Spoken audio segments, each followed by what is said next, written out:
TDS has over 50 towers, and a lot of them take an absurd amount of grinding in order for you to get. But it's a pretty well-known fact that if you play things right, you can beat most modes in TDS without ever needing to touch a tower from the advanced or hardcore category. So this got me wondering, what do you actually need in order to beat the entirety of TDS? Now, the entirety of TDS is a little bit subjective. Does it mean completing every achievement, beating every single challenge, completing every single mission? That would just make things too complex. So for the sake of this video, we're going to consider beating TDS as beating every single mode. This will include quad, of course. Now, the good news is I don't have to test every single mode. If a loadout is able to beat Fallen mode, then it by default will automatically be able to beat every single mode that's easier than it. This narrows the question down to just which towers are needed to beat the hardest modes in TDS. And those three would be Hardcore, Polluted, Wastelands, and Hidden Wave. If you and your team create a set of loadouts that is strong enough to defeat all three of those modes, those loadouts will automatically be able to beat the entire rest of TDS. So with that in mind, I got together our team, and our plan was to start with Hidden Wave. The theory is that if we find a set of loadouts that's strong enough to beat Hidden Wave, which probably is the hardest quote-unquote mode in TDS right now, then we would automatically be able to beat everything else in the game. And so the question now really is, what is the cheapest way to beat Hidden Wave, but also have enough damage to defend the extreme early game of Polluted Wastelands, and then later have all the detections needed for hardcore mode? Our first idea was to use a loadout that contained only 4 towers across all the players: Trapper, Freezer, Military Base, and Rocketeer. You might be thinking we were completely crazy for thinking that this could even trigger Hidden Wave, and you'd be correct. We thought the same thing too. We encountered some random bug that just for some reason wasn't allowing us to even start to trigger Hidden Wave by typing the numbers in the chat, and then we also failed to get down to 1 HP. We just straight up lost. We realized that if you wanted to be able to beat Hardcore, you had to be level 50 to begin with. Since you're gonna have Turret anyways, we decided it would be appropriate to bring it into our loadout, but because Turret is like one of the most expensive towers in the game, that automatically necessitated a farm. So we had a slight change of loadouts. Everybody was now bringing Farm, Trapper, Rocketeer, Military Base, and Turret, but on top of that, we'd also have Swifter replace his Trapper with a Freezer. This was going to be absolutely necessary to get us down to 1 HP, and also for all of the very fast enemies that come out on Hidden Wave. And our first attempt was off to a pretty good start.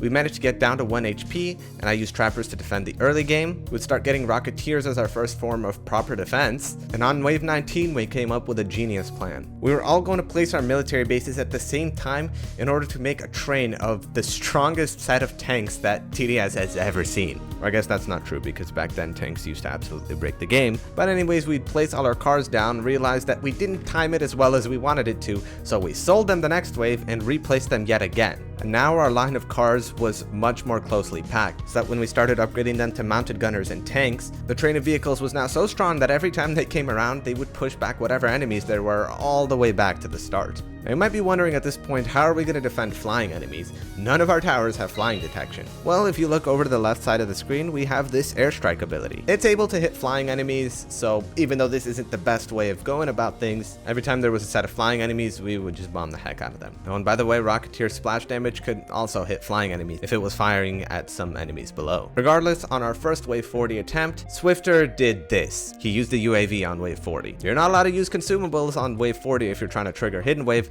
so we didn't end up getting it. Actually, we wouldn't have gotten it anyways. We killed the boss way too slow. That meant it was time for a second attempt. Now put up the list of towers that we have on screen so far. So far, we've got Farm, Trapper, Freezer, Rocketeer, Turret, and Military Base. Because we couldn't kill the boss fast enough last time, we would have to find the cheapest tower that would have a maximum impact on our performance. And that tower was none other than Commander. I mean, a 50% fire rate buff, there's just no other tower that can help us that much. So let's add Commander to the list. Our second attempt was going extremely well. We had an extremely strong stack of tanks just like last time. We positioned our commanders really well near the center of all of our defenses. And another added bonus of having the Commander was the APC ability. You can see on wave 37, there was a flying enemy that was leaking, but we shot it down with all the APCs that the Commander spawned. This time around, we used all of our consumables on wave 39 instead of wave 40. Our defense was so incredibly strong that we shredded the Fallen King at the front of the map, and this marked our first proper Hidden Wave attempt. I would immediately start spamming down the rest of my defenses. These were mainly just Rocketeers, and with the help of Freezers and Trappers set to the bear trap around the map, we were able to stop the extremely fast nimble tanks that were trying to run by, and our damage wasn't looking so bad, but then we realized we made a big oversight. Hidden Wave has a lot of fallen angels. Like, a lot. And our weak little airstrike bombs and APCs could not do anything about this. And so just like that, we'd end up taking our second loss. This warranted another tower, and the only somewhat cheap tower we could think of to deal with that many flying enemies was Electroshocker. We trigger Hidden Wave once again, and this time the Electroshockers would actually help out quite a ton. Oh, and by the way, remember that list? We gotta now add Electroshocker onto there, but because the goal is to keep that list as short as possible, we also made the compromise of removing Trapper entirely. This way we're still staying at the same amount of towers, we're just using a slightly different set of loadouts so that we could survive this absolute insane amount of enemies. And survive we did. With the thanks of Rocketeer, we were able to wipe out a majority of the hordes and deal a decent chunk of damage to the Awakened Fallen King in the front of the map. We would start moving all of our defenses to the back, but as soon as the Awakened Fallen King started getting low, he started speeding. This wasn't even funny, like this guy just completely sprinted down the end of the track, and despite how close we were, bringing the Awakened Fallen King below 200,000 HP, the amount he was stunning was just not something we could deal with. Our defenses had hardly any uptime, and we'd end up dead once again. So yet it was time for another change of plan. The cheapest thing we could come up with that was going to make the biggest impact was Medic. I replaced Rocketeer in my loadout with Medic, and the idea was that the insane amount of stunning that the Awakened Fallen King brings upon us on the Hidden Wave was going to be completely countered by the Medic, and therefore we would be able to deal enough damage to kill the Awakened Fallen King. And so we'd end up going through the entirety of Fallen mode once again. We'd get to Hidden Wave where I'd be spamming Medic's ability like crazy. I mean, I had a bunch of them placed down, and every time there was a single that I heard, I just immediately pressed an ability. And despite what felt like keeping constant uptime on our towers, we lost just the same way as before. So don't forget to add Medic to the list, but clearly that's not going to be enough. Now it's time for the dreaded question once again. What's the cheapest single tower that we could add to this list that would make all the difference that we need? Now, the Awakened Fallen King had less than 20% of his HP left, and the Medic clearly did not make any difference. So bring up that list again. The plan now became replace Medic with DJ. The extra 20% damage buff and the range that it provides was something that we were going to have to rely on to squeeze out that extra bit of damage that we needed to finally finish off the Awakened Fallen King. And so we'd end up playing through the entirety of Fallen mode once again, where we'd get to Hidden Wave, do a ton of damage as per usual, but then the Fallen King would start speeding at the end of the map once again, and we just weren't able to kill it. At this point, we've been trying for over 2 hours. And you might notice that I'm wearing an ugly yellow hat. This was before we made the hat UGC, which you definitely should buy. Videos like these take forever to make, so any sort of support, whether it's liking, subscribing, using StarCode, or even becoming a channel member, would mean the world to me. So now it's back to that same old question. What's the cheapest thing we could possibly add to squeeze out that extra 160,000 damage that we needed? And I think I know just the answer. You see, the mistake I was making in these previous runs is that I wasn't bringing Rocketeer. I didn't realize how Rocketeer was so strong it was arguably more important than Turret in this loadout, even though turrets are only DPS. So we only needed to make one small change to this list, but one big change to our loadouts. You remember that beautiful military base train from before? We were now going to have to slash that in half. Me and Swifter removed military base from our loadouts, and on top of everything, we would add Medic back into the mix. This was now the final list of towers, and if this could beat Hidden Wave, Polluted Wastelands 2, and Hardcore, then we would have found the cheapest way to beat TDS. So here comes another attempt. We kill the Fallen King the fastest we've ever killed him. I get an abundance of medics placed everywhere to unstun our towers whenever I can, and I place down all of my Rocketeers and set them to random. This way the rockets get fired into the middle of hordes and squeeze out more damage. And ladies and gentlemen, I present to you the cheapest possible way to beat Hidden Wave.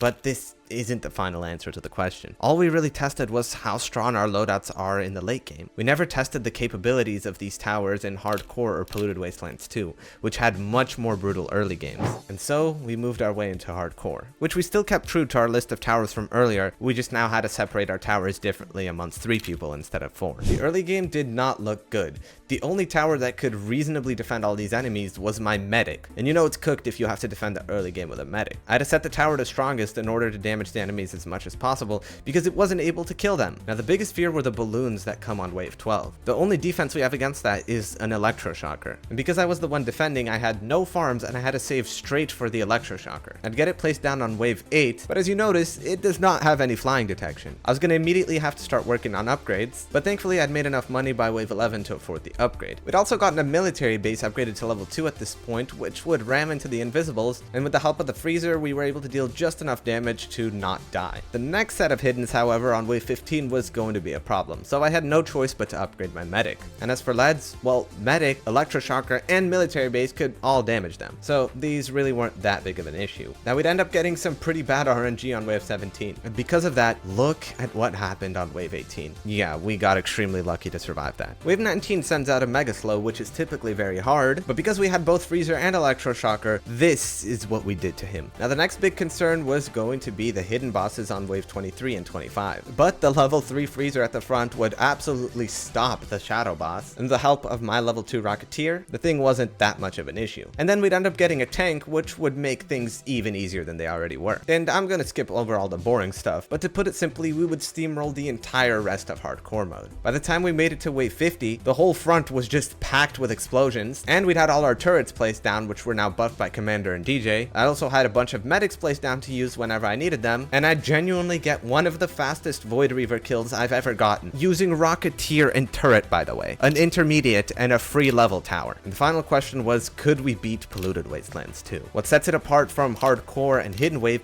is that the early game is absolutely nightmarish. The enemies have a crap ton of HP, and even though we were stunning and freezing them, they were still nearly getting through. By the way, we had skill tree enabled this time, but we never tanked enough damage to lose had we not had skill tree anyways. That being said, as soon as we started getting our Rocketeers up, it's the same story as hardcore mode. I mean, Rocketeer is just one of the best towers in the game. Unfortunately, it got nerfed July 9th, but what it was able to do to Polluted Wastelands 2 isn't even funny. I mean, just look at the final wave here. The whole screen is explosions. And as for the nuclear monster, well, that road tried to use an ability, got stuck, and got his HP shredded all the way down to 0. So bring up that list of towers on screen one more time. That's your answer. That's all you need to beat TDS. And because this is over a week of work, like, subscribe, use StarCode E, join the Discord server, we're giving away summer battle passes, and see ya.